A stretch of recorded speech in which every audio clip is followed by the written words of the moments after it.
मैंने एक ही वैरायटी कराई। आपको प्रैक्टिस जब डीपीपी मिलेगी या वर्कशीट में मिलेगी तो आपको वैसे भी वो खूब सारी प्रैक्टिस मिल जाएगी, पर अभी इनके लिए घबराने की जरूरत नहीं है। अरे हाँ ना तो बोलो, अरे सोच लो, अरे पक्का, हाँ सर, अरे गारंटी, बिल्कुल सर। चलो भाई आ जाओ आ जाओ आ जाओ आ जाओ आ जाओ आ जाओ आ जाओ भाई, अब क्या करें लो भाई, और आगे चलते हैं। बेसिकली तो हो गया, अपने को पढ़ना था। आंसर आया 20 न्यूटन 2 मीटर पर सेकंड स्क्वायर, जो पढ़ा दी समझा बिल्कुल सही। तो अगर सिंगल ब्लॉक रखा हो कहां पर हॉरिजॉन्टल प्लेन में, एक फोर्स लगाओ, दो फोर्स लगाओ, तीन लगाओ, चार लगाओ, क्या मैं एक्सेलरेशन निकाल सकता हूं? क्या मैं नॉर्मलाइजेशन निकाल सकता हूं? हाँ सर। क्या ये बात समझ आ गई? हमने सवाल दो ही करे, पर क्या हम 2000 सवाल भी ऐसे बना सकते हैं? हाँ। अगर एक ब्लॉक हॉरिजॉन्टल सर्फेस में रखा हो, उसमें एक फोर्स लगाओ, दो लगाओ, तीन लगाओ, चार लगाओ, क्या मैं नॉर्मल रिएक्शन और एक्सेलरेशन निकाल सकता हूं? नॉर्मल रिएक्शन के पीछे इसलिए पड़ा हुआ हूं क्योंकि नॉर्मल रिएक्शन का रोल आ जाएगा बाद में फ्रिक्शन में, तो नॉर्मल रिएक्शन निकालकर ही फ्रिक्शन आएगा। अभी उस पर नहीं जा रहा हूं, पर जितना अच्छा एनलेम होगा उतना ही अच्छा फ्रिक्शन होगा। यस और नो? हाँ सर, बिल्कुल सही बात। मेहनत करनी पड़ेगी भाई, बिना मेहनत के काम चलने वाला नहीं है। कई बार बच्चे मेहनत से घबरा जाते हैं, बेटा बिना मेहनत के कुछ होने वाला नहीं है। चलो भाई क्या आ जाओ, find out which of the two blocks will reach the ground first. ओहो, हम इंक्लाइन प्लेन पे आ गए। हमने एक ब्लॉक को रख दिया इंक्लाइन प्लेन, रख दिया। अब एक सिंपल सी बात, फ्रिक्शन कहीं नहीं है, अभी फ्रिक्शन पढ़ा ही नहीं है तुमने। मान लो कि दो इंक्लाइन प्लेन है सेम बिल्कुल, एंगल वही अपना थीटा थीटा, एक का मास m, एक का मास 1। बताओ कौन जल्दी नीचे आएगा? ये 1 और 2 will reach the ground first. A option 1, B option 2, C simultaneously, D depend on theta. चलो बताओ, फटाफट से बता दो। अगर एक इंक्लाइन प्लेन पर दो ब्लॉक को छोड़ दे तो नीचे तो आएंगे, दोनों सेम जगह से छोड़े गए, जो दूरी ट्रेवल करनी है इंक्लाइन प्लेन पे वो सेम है, angle of incline plane same है, फ्रिक्शन कहीं नहीं है, बस इतना अंतर है एक का मास m है और एक का मास 2m है। बताओ बता दो, राम लालो श्याम लालो, गलत मत करना, सही आना चाहिए, कसम उड़ान चलने की। बताओ बताओ बताओ, अरे बताओ बताओ बताओ। सिंपल कर भाई, सर ने तो हमें जैसे सिखाया था हम तो वैसे ही, चलो भाई वैसे ही कर लेते हैं। ये इसमें नीचे क्या लग रहा है? mg, ठीक सर। यहाँ पे क्या लग रहा है? 2mg, ठीक सर। यहाँ पे ऊपर क्या लग रहा है? n। यहाँ पे ऊपर क्या लग रहा है? n इसको n1 n2 मान। ये इसके अलावा कोई फोर्स लग रहा है क्या दोनों पे? नहीं सर। क्या ये बात कंस्ट्रेंड है कि m और 2m इधर चलेंगे, ये चलेगा a1 से, ये चलेगा a2 से? बिल्कुल फील करके बता रहा हूँ, बिल्कुल सिंपल सिंपल, बिल्कुल सही। अच्छा भाई, अच्छी बात सर, अच्छा लग रहा है। अब एक बात समझिए, मैं छोटी चीज और सिखा रहा हूँ। जब भी हम एफबीटी बनाते, ध्यान से देखो, मैंने एफबीटी बना रखा है दो फोर्स है दोनों पर, n1 n2 mg और 2mg, ठीक। अगर तू बहुत ध्यान से देखे तुझे एक बात समझ में आएगी कि जब भी इंक्लाइंड प्लेन हो तो सबसे पहली बात याद करो, एफबीडी बनाते थे अपन, एफबीडी बना के एक्सिस चूज करते थे। अब सोचो इंक्लाइंड प्लेन पर एक्सिस हॉरिजॉन्टल वर्टिकल लेनी चाहिए, टेढ़ी टेढ़ी टेढ़ी टेढ़ी। वैसे लॉजिकली तुम्हें बात समझ आ रही होगी, नहीं आ रही है तो रट लो। ऐसे लेनी चाहिए एक्स एक्सिस, ऐसे लेनी चाहिए वाई एक्सिस। बिल्कुल क्लियर? ये एक्स एक्सिस और ये वाई एक्सिस ऐसे लेनी चाहिए इंक्लाइंड प्लेन पे। मोस्ट ऑफ द 99.9% सवालों में ऐसे एक्सिस लेनी चाहिए, तो यहाँ पे भी ऐसे लेनी। अब सोचो अगर हमने ऐसे एक्सेस ले ली तो सोचो इनको रिजॉल्व करना अपने को आना चाहिए। ओके सर, बिल्कुल सिंपल सर, बात समझ आ रही है। ध्यान से देखो, एंगल एंगल देखो, कंफ्यूज नहीं होना। ये एंगल थीटा, तो ये कितना 90 माइनस थीटा, तो ये कितना थीटा, तो यहाँ पे भी बना है तो ये भी थीटा, तो ये समझो सब अपने आप आ जाएगा। ठीक सर, बोलो n1 को रिजॉल्व करने की जरूरत है, दो ही तो फोर्स है n1 और mg। हाँ सर, किसको रिजॉल्व करने की जरूरत है? n1 को कि mg को? बोलो। सोच तो हॉरिजॉन्टल वर्टिकल लेता तो दोनों को शायद करना पड़ता, हालांकि mg रुक जाता, पर हमेशा इंक्लाइन प्लेन अगर आए तो अपने को टेढ़ा टेढ़ा रिजॉल्व करना आना चाहिए। अच्छा ठीक सर, ऐसा क्योंकि acceleration along the incline plane, तो एक्सेलरेशन क्यों ऐसा करना चाहिए उसका मैं कारण बताता हूं। अगर आप ऐसे ले लो ना, ये ना एक्सेस, कॉमन चीज समझे, अगर आप एक्सेस ऐसे ले लोगे तो एक्सेलरेशन तो आपका ऐसे, तो आपको एक्सेलरेशन को भी तोड़ना पड़ेगा। तो अमूमन अगर एक्सेलरेशन कॉमन सेंस से पता पड़ रहा है कि किधर है, तो एक डायरेक्शन तो उधर लेनी चाहिए, ये कॉमन सेंस है। इंक्लाइन प्लेन उधर टील होगी वैसे लेना है, बट आगे भी कभी बात आएगी तो बता रहा हूं कि अगर पता है एक्सेलरेशन ऐसे ही होना है, हाँ, तो एक डायरेक्शन को लो ही लो एक्सेस की, हमेशा आसान होगा सवाल। ओके, ठीक, सारी बात मेरे को समझ आ गई, दिमाग में सेट रखनी, ठीक भाई। अब mg का तो इधर कंपोनेंट दिखता है mg cos थीटा, और इधर देखो तो क्या आया mg sin थीटा, बिल्कुल सही, ठीक। इधर भी देखो तो ये कितना हो गया 2mg cos थीटा, इधर कितना हो गया 2mg sin थीटा, ओके। अब देखो y एक्सिस में एक्सेलरेशन कितना है, कितना है y में, अरे कितना है y में, सर जीरो है y में, कैसा एक्सेलरेशन, y में तो कुछ है ही नहीं। अगर y में एक्सेलरेशन जीरो है तो n1 क्या है, मैं सिर्फ ये सवाल नहीं कर रहा हूं, नॉर्मल इंक्लाइन प्लेन पे कैसे सॉल्व करते हो उसे दिखा रहा हूं। n1 की वैल्यू कितनी आई mg cos थीटा, नॉर्मल याद भी रख लो तो कोई बुराई नहीं कि अगर एक ब्लॉक इंक्लाइन प्लेन पे रखा है तो नॉर्मल एक्शन आता है mg cos थीटा, क्योंकि y डायरेक्शन में कोई एक्सेलरेशन नहीं है। क्या x में है, कितना a1, ओके। तो देखो इधर y डायरेक्शन नीचे की तरफ, इधर पॉजिटिव मान लो, कोई बुराई नहीं, इधर नीचे की तरफ कितना फोर्स है mg cos थीटा, n1 का कोई कंपोनेंट नहीं है mg sin थीटा, तो फोर्स हो गया mg sin थीटा। मैं इक्वेशन लगा रहा हूं, y में मैंने फोर्सेस बैलेंस करे क्योंकि उधर कोई एक्सेलरेशन नहीं था, y में इक्विलिब्रियम था, पर x में एक्सेलरेशन है तो इक्विलिब्रियम लाएंगे कि f बराबर ma लगाएंगे, बराबर ma, तो फोर्स हुआ कितना mg sin theta, mass into a1, okay, हमने m को मार दिया, a1 की वैल्यू कितनी है g sin थीटा।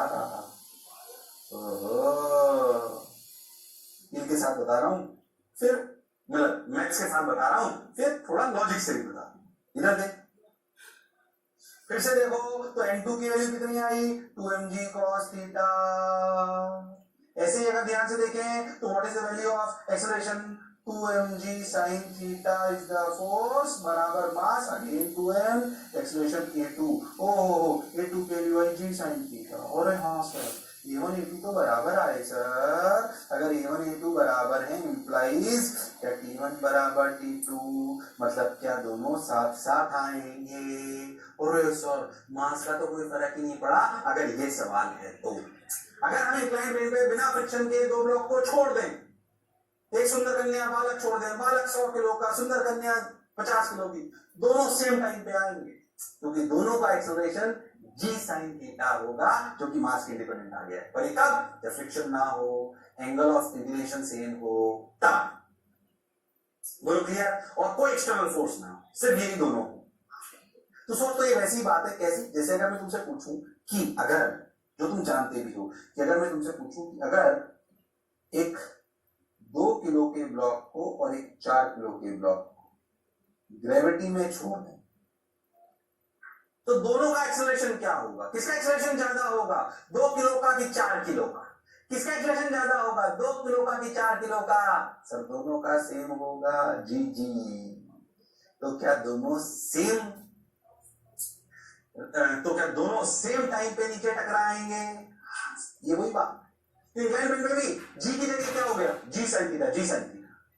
तो अगर एक नॉर्मल सिचुएशन पे थोड़ा बहुत ध्यान भी रख लो कि अगर एक ब्लॉक को इंक्लाइन प्लेन पर छोड़ दे, फ्रिक्शन नहीं है, तो उसका नीचे की तरफ एक्सेलरेशन होता है जी sin थीटा और उसकी नॉर्मल होती है mg cos थीटा।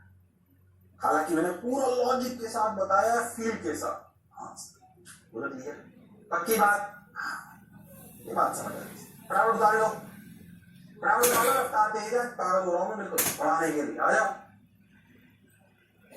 एनलाइन के लेक्चर में ना बढ़िया शानदार पढ़ाऊंगा, रफ्तार में भी पढ़ाऊंगा। बोलो क्यों, अब तुम चाचा चौधरी हो गए, तुम्हारा दिमाग तेज चलने लग गया, इसलिए तो इतने बढ़िया बढ़िया तरीके से पढ़ा रहे थे, क्योंकि मैं इसमें सवाल थोड़े ज्यादा कराना चाहता हूं। उतारो फटाफट, उतारो फटाफट, अरे उतार लिया क्या, हाँ सर उतार लिया, साइमल्टेनियसली डिपेंड ऑन थीटा, ये वो ठीक है। चलो अब इंक्लाइन प्लेन पे एक ब्लॉक रखा हो, ये तो तब था जब कोई एक्सटर्नल फोर्स नहीं था, तो मास के इंडिपेंडेंट आ गया एक्सेलरेशन जी sin थीटा, ठीक। तो हम ये भी समझे कि एक्सप्रेशन जी साइन थीटा होता है। अगर सिर्फ mg ही फोर्स लग रहा हो तो mg और m ही दो ही फोर्स होते हैं, और रोटेशन mg cos थीटा।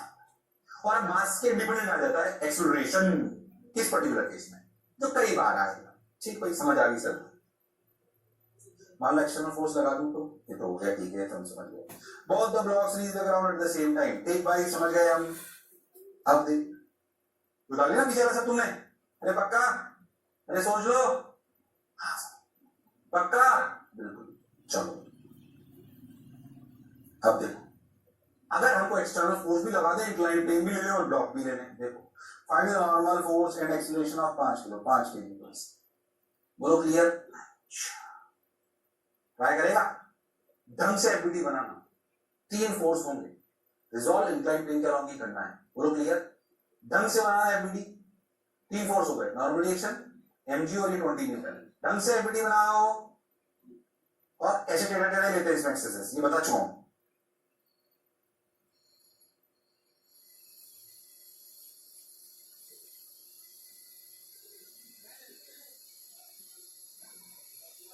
करो करो करो, कर सकते हो तुम लोग, ट्राई करो, ट्राई तो करो, क्या बुराई।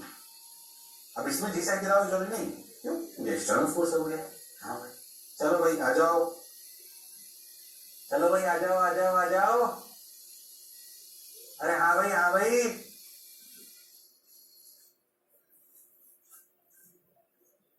हाँ, 15 सेकंड।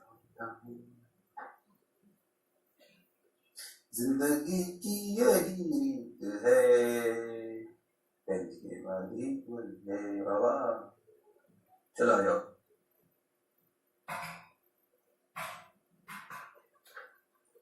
मैं भी बनाता हूँ वीडियो में, इधर देखना कसम उड़ान चलेगी। देख, अब कुछ चीजें तो याद ही होना चाहिए। 50 होता है, ये 50 लगे, ये 53, ये 37, तो 50 का कंपोनेंट आ जाएगा कितना, डायरेक्ट रिजॉल्व कर रहा हूँ, 50 का जाएगा 50 cos 37, इधर 50 sin 37 आता है। 50 cos 37 इज 40, इधर आएगा 30। ठीक, तो अगर आप इसका एफबीडी बनाओ और टेढ़ा टेढ़ा ही बनाना है, क्यों? क्योंकि एक्सप्रेशन इधर ही आएगा, इधर एक आएगा नॉर्मल, इधर mg के अगर अपन ने 2 कंपोनेंट कर लिए तो इधर आएगा 40, इधर आएगा 30, और 20 इधर लग रहा है तो ऐसे 20। बोलो क्लियर? हाँ से एंगल को देखो, ये भी 37। ओके, तो मैंने एमजी को तो पहले रिजॉल्व कर लिया था, 20 को और कर लो। 20 का इधर कितना आया, 20 cos 37 is 16, 20 sin 37 is 40 plus 12। Video को थोड़ा और अच्छा बनाओ, देखो तो इधर इधर इधर इधर इधर इधर हो जाएगा, ऊपर हो गया 16, नीचे हो गया 30, ये हो गया नॉर्मल, इधर हो गया 52। बिल्कुल सही सर, रिजॉल्व बढ़िया हो गया, शानदार। तो देखो, क्या ये हवा में नहीं जा सकता, तो क्या एक्सेलरेशन देख 30 ज्यादा है कि 16? लॉजिकली समझ में आ रहा है, ये इधर होगा। ठीक है, तो देखो m की वैल्यू क्या इस वर्टिकल डायरेक्शन में, क्या इस वर्टिकल डायरेक्शन में नेट फोर्स 0 होना चाहिए, तो m की वैल्यू कितनी है, 52। और एक्सेलरेशन क्या लिखेंगे, तो लिखेंगे 30 माइनस 16 इक्वल टू 5 इंटू ए। बोलो क्लियर है क्या? 30 माइनस 16 कितना, अपने 14 बाय 5 इज एक्सेलरेशन। ये ना कैलकुलेशन को मिस्टेक तो नहीं करी? नहीं, सब सही तो चल रहा है। हाँ, आंसर चेक कर लेते हैं एक बार, सही तो आ रहा है, टक टक टक टक टक। ये तो अपने कर लिया 16 30, हाँ 52 और एक्सेलरेशन इज 2.8 कितना हो गया, देखो अपना पीछे, वही 14 बाय 5, बिल्कुल सही, 2.8 है। बोलो कहानी समझ आई क्या? क्या रिजॉल्व करने की कहानी समझ आई क्या? हाँ सर, बिल्कुल समझ आई। देखो, अरे कभी तो आना बोलो। तो अगर एक सिंगल ड्रॉप इंक्लाइंड पे छोड़ दो तो क्या होगा मुझे पता है, अगर एक्सटर्नल फोर्स लगा लो तो क्या होगा तो भी मुझे पता है। पता है कि नहीं पता? सोच, अगर इंक्लाइंड पे टफ और करना हो तो क्या मैं एक ही जगह 2 फोर्स लगा लूं? कहानी में कोई चेंज नहीं आएगा। एक सवाल तो ऐसे कराता हूं फटाफट, बिना टाइम कराता है। ये तो अपने जो भी करा वो रिजॉल्व कर लिए, ठीक है। क्या सवाल करो, गलत मत करना, कसम उड़ान चलेगी, रिजॉल्व करने की जरूरत नहीं पड़ेगी, 20 मीटर को आसान से आ जाएगा। कर सकते हो तुम लोग, फटाफट कर दो, टाइम खराब नहीं करना। 53 डिग्री है एंगल, कर सकते हो तुम लोग, हुनर वो काबिलियत तुम्हें है। अरे बताओ भाई,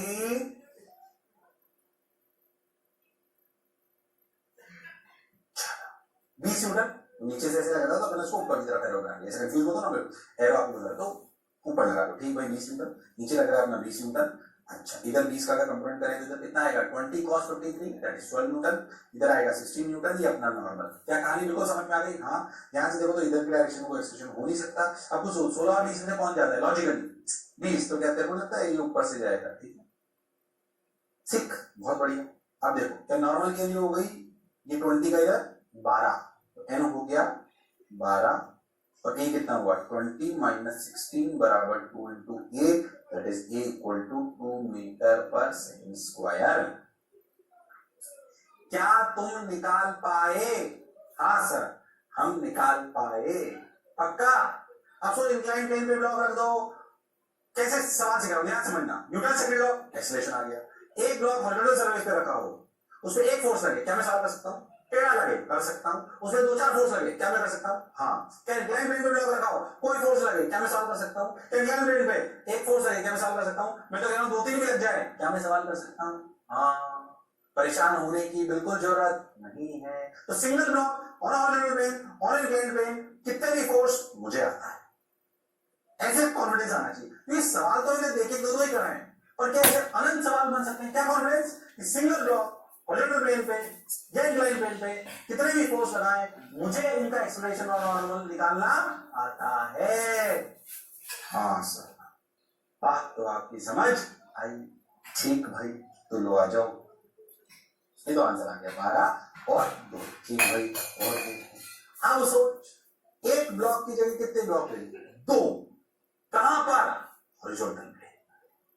कहां पर? हॉरिजॉन्टल प्लेन पर। अब सोच 2 blocks A and B having mass 2 kilo और अलग अलग, ये सब सवाल ही हैं, मैं तो तोड़ तोड़ के आपको सिखा रहा हूं ताकि समझ पाओ कि एक एक जो फॉर्मेट है उससे भी कितने भी सवाल बनाए जा सकते हैं, आपको उनकी फील आनी चाहिए।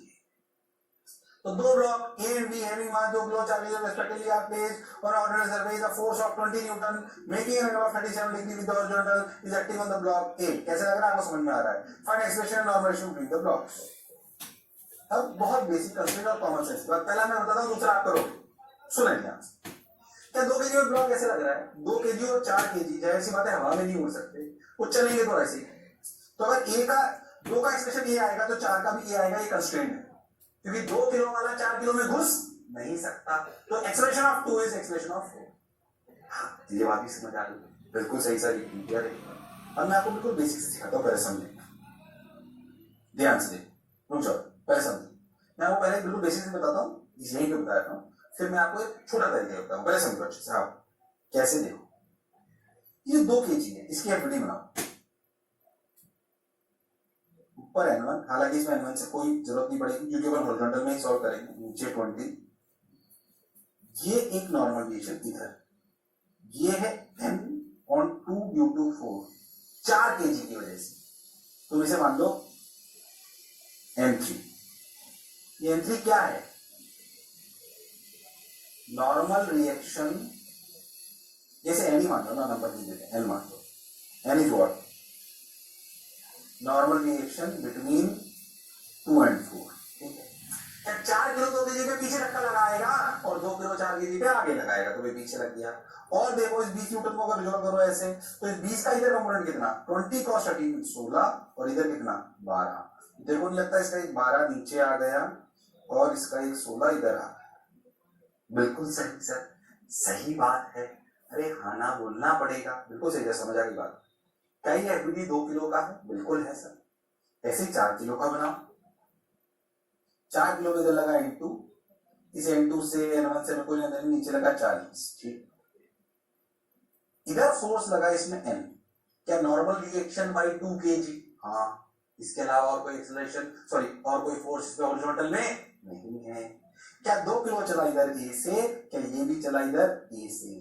क्या तुम्हें नहीं लगता इस पे अगर हॉरिजॉन्टल पे इक्वेशन लगाए, वर्टिकल इक्वेशन छोड़ दो, तो मैंने एफबीडी में दिखाने के लिए बनाई है, चलो जब सवाल करते हो तो बार बार इसे एफबीडी बनाने की जरूरत नहीं है, कॉमन सेंस काम करना चाहिए, क्योंकि वर्टिकल पूछ ही नहीं रहा, हमें तो हॉरिजॉन्टल से मतलब है। ठीक भाई, फिर भी लिख लिया हमने, क्या हॉरिजॉन्टल पे अगर 4 kg इक्वेशन लिखे तो क्या लिखेंगे? n बराबर 4a।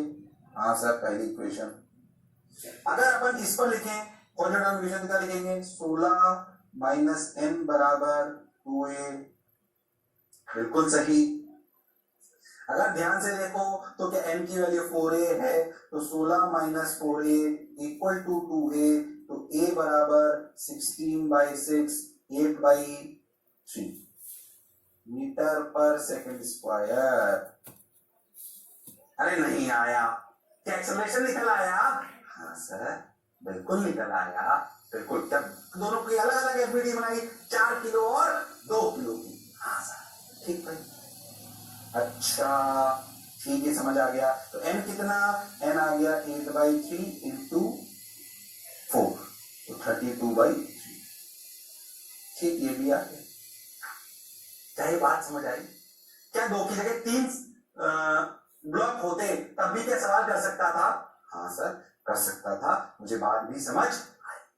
अरे आई की नहीं आई? आई सर। अब सुन, मैं तुझे एक और बात बताता हूँ, ध्यान समझ।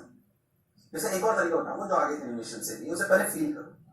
जैसे मान लो कि एक कोई ब्लॉक है, मुझे बताइए कि ब्लॉक आप जिसको बोलते हो, ब्लॉक एक एटम का बना होता है, बहुत सारे, मतलब उसमें एक पार्टिकल होता है कि बहुत सारे ब्लॉक, बहुत सारे पार्टिकल। फिर हम इसे ब्लॉक मान लेते हैं, तो जब हम इसे फोर्स लगाते हैं तो उसका फॉर्मूला लिखते हैं m × a। इन सब पार्टिकल को एक ब्लॉक मान लेते हैं, इन सब पार्टिकल को एक ब्लॉक मान लेते हैं। हाँ सर आप बात सही कह रहे हो, एक ब्लॉक मान लेते हैं। अब क्या करें? अब कुछ नहीं, ध्यान से सुनो। क्यों मान लेते हैं इन सब पार्टिकल को एक ब्लॉक? क्योंकि इन सब पार्टिकल का एक्सेलरेशन सेम है, टक टक टक टक टक टक, हर पार्टिकल इस पे जितने पार्टिकल 1 2 3 4 5 6 7 जितने भी टक टक टक टक टक, इन सब का एक्सेलरेशन क्या है? सेम। इन सब का एक्सेलरेशन क्या है? सेम। हाँ सर बात तो आप सही बोल रहे हो, एक्सेलरेशन सेम है, इसे बराबर एम लगा लेते हैं। तो अगर ध्यान से तो इसमें 2 किलो और 4 किलो भले अलग अलग ब्लॉक हैं, पर क्या ये बात कंस्ट्रेंट से पता पड़ गई कि इनका एक्सेलरेशन सेम है? हाँ सर, तो एक्सेलरेशन सेम है तो तुरंत एक ही मान लें।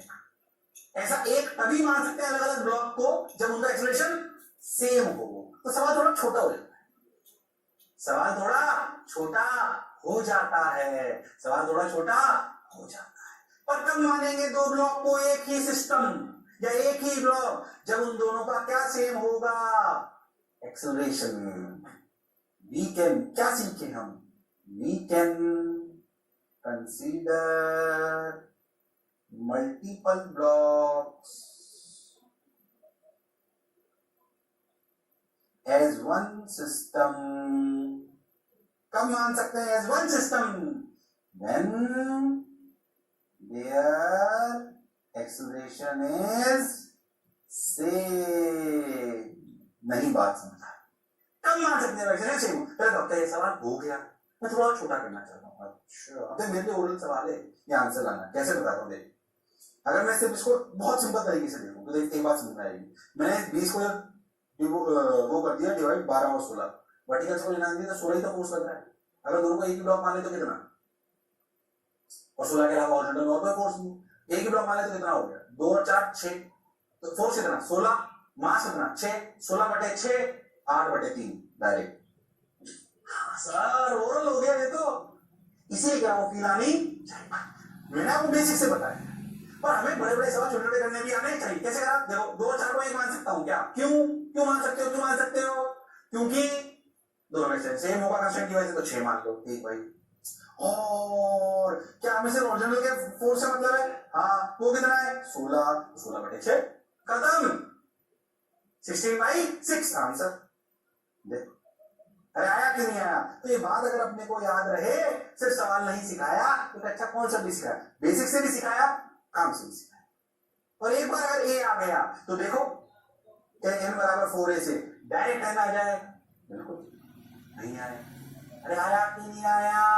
आया सर। तो लो देखो वो सिस्टम से सिखाया हुआ जो हमने देखा, देखो सिस्टम मान लिया। सिस्टम क्यों माना? क्योंकि एक्सप्रेशन सेम था, इधर लगा 16 इधर लगा 12, तो डायरेक्ट एक्सप्रेशन क्या आया? इधर लगा 6g, उससे कोई लेना देना नहीं है। ध्यान से देखो एक्सप्रेशन डायरेक्ट आया 16/6।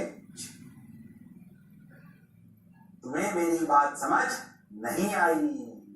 अरे आई कि नहीं आई? हाँ सर आई, बिल्कुल आई। बोलो मौज आई? अरे पक्का? अरे सोच लो। अरे गारंटीड? हाँ सर बिल्कुल क्लियर है, क्रिस्टल क्लियर है। पक्का?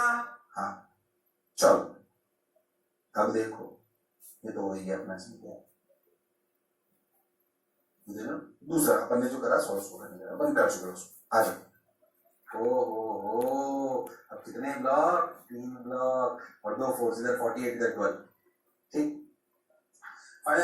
आपको यहाँ पे भी नॉर्मलाइजेशन बताना है N1, यहाँ पे भी बताना है N2।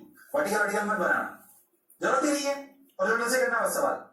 N1 N2 N1 N2 सोच के देखो, कर सकते हो क्या तुम लोग? ट्राई करो N1 N2, 1 मिनट दे रहा हूं, ट्राई करो N1 N2, शर्मा मत।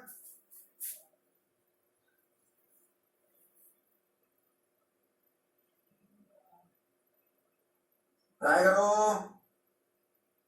मैं तो ओडी कर दूंगा। सिस्टम मान के ओरली एक्सप्रेशन निकाल सकता है, तीनों का एक्सप्रेशन एक ही होगा। इधर कैसे सिस्टम मान सकते हैं देखो।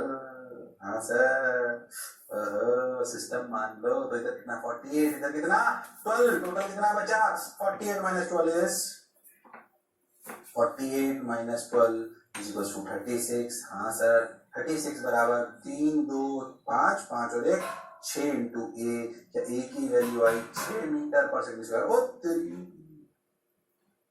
जब जैसे एक्सप्रेशन आ गया ना, नॉर्मल निकालना आसान हो गया। क्यों बताता हूं। अब सिर्फ इसको देखो N2, सिर्फ 3 केजी को देखो, 3 केजी को अकेले देखो, 3 केजी पर सिर्फ 2 केजी के द्वारा फोर्स लग रहा है, मान लो N2, और एक्सेलरेशन कितना है 6, तो क्या N2 बराबर 3 इंटू 6 18। ऐसे ही 2 केजी को देखो, 2 केजी पर N2 लग रहा है, पीछे N1 लग रहा है, आगे 1 केजी की तरफ से, और एक्सप्रेशन है 6, तो क्या N1 minus N2 equal to 2 into 6। N2 कितना 18, 2 इंटू 6 12, N1 की वैल्यू 30। वो आ गया आंसर। एक बार सिस्टम में एक्सप्रेशन आ गया तो क्या N1 N2 अलग अलग निकाल के आसानी से निकाले जा सकते हैं? हाँ सर, लो भाई देखें आंसर सही आ गया क्या अपना। ओ N1 N2 भी आ गया। लो भाई वो अलग अलग करा, N1 N2 के क्या 42 और 30 गड़बड़ करी है मैंने, नहीं गड़बड़ करी, रुक जाओ 1 मिनट। 3 केजी पर, सॉरी 3 केजी पर क्या लग रहा है 12 न्यूटन। गड़बड़ करी, ध्यान से देखो, ये कितना लग रहा है 3 केजी पर, क्या इधर 12 भी लग रहा है? हाँ सर लग रहा है, तो क्या लिखेंगे, इक्वेशन लिखी जाएगी N2 माइनस 12 बराबर 3 इंटू 6, तो N2 की वैल्यू क्या आएगी 3 6 18 और ये 12, तो 30 न्यूटन। ओके, यहाँ क्या लिखेंगे N1 minus N2 that is 30 equal to 2 into 6, यानी कि N1 की वैल्यू 42। लो आ गया 42। मैंने क्या करती है पहले 12 भूल गया था, 3 केजी पे इधर लग रहा है ना 12, वो भी तो आएगा, तो एफिनिटी बनाओ आंसर पाओ। क्या ये सवाल को रटे हुए हैं कि नॉर्मल है? कि भाई कर सकते हैं सर, बिल्कुल कर सकते हैं। एक होमवर्क के लिए कर लो, ठीक, जो कराया नहीं जाएगा 1 kg 2 kg 1 kg, इधर से फोर्स लगा 20 न्यूटन, इधर से लगा 4 न्यूटन। होमवर्क करना है जिसका सॉल्यूशन टीचर नहीं बताएगा। बात ये कि 2 ब्लॉक अगर हॉरिजॉन्टल में रखे हो क्या मैं सॉल्व कर सकता हूँ? 3 ब्लॉक अगर हॉरिजॉन्टल में रखे हो क्या मैं सॉल्व कर सकता हूँ? हाँ सर कर सकता हूँ। 3 4 जो रखना रख लो, मुझे बेसिक कॉन्सेप्ट क्लियर है। अगले लेक्चर पे इससे आगे फिर बढ़ेगी, देखो भाई मेरी तो अपनी कहानी है होगी। अगले लेक्चर में क्लाइंट पे रख देंगे ब्लॉक, ये आएगा यस और नो, तो आपकी बेसिक बातें क्लियर होनी चाहिए। मैं तो इसको ट्राई करके आना, ये चल जाएगा, वो दिया ही बहुत है, बस जो भी होमवर्क में दिया ना वो बाकी मैं कराऊंगा ये वाला। अरे पक्का डर तो लग रहा? हाँ धीरे धीरे तो रफ्तार बढ़ाएंगे ताकि सवाल ज्यादा ले पाए। अरे पक्का, क्या रफ्तार झेल लोगे मतलब क्या कर लोगे? जहां बहुत बेसिक इलस्ट्रेशन है ना वहां बाकी कॉन्सेप्चुअल क्लैरिटी आई 100%। चलो भाई, तो बिना टाइम खराब करे मैं आपसे विदा लेता हूं। पढ़ते रहिए, लड़ते रहिए, बढ़ते रहिए और मेहनत करते रहिए। चलिए, thank you, bye bye, see you, sayonara.